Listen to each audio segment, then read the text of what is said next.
Sorry. Can I use this? Mr. Speaker, sir, I'm standing under Standing Order 121 and 122. If you have noticed, Mr. Speaker, today since morning, the Nairobi Senator has an habit of shouting and demeaning members. Mr. Speaker, I would like to request your attention, kindly. Kindly. Mr. Speaker, have you noticed since morning, the Nairobi Senator has been shouting, belittling, and hurling insults at the members across the aisle, especially on this side, Mr. Speaker. You need to rein. It is becoming grossly misconduct. He should be thrown out, Mr. Speaker. Because, Mr. Speaker, under the Constitution freedom of speech, Senator Dr. Ali Munyi Mundigi has a right to ask the question they want. Why would you allow Senator Sifuna to use that parliamentary language by calling us that we are kissing people's behind? We are not.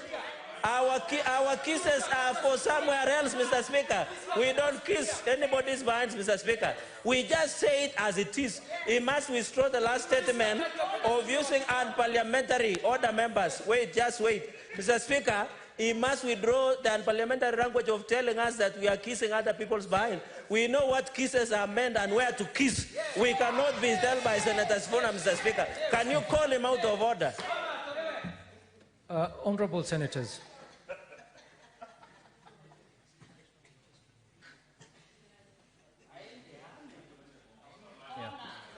Honorable Senators, order, Cherargei, order. Senator Sifuna stood on a point of order that Mundigi was wasting time with a long statement instead of asking a question. And I have to warn Senator Mundigi. I did make a ruling and I was very clear. When you're given an opportunity to ask a question, go straight to your question and make it short and precise. Senator Sifuna, can you stop directing the chair? I don't need your assistance.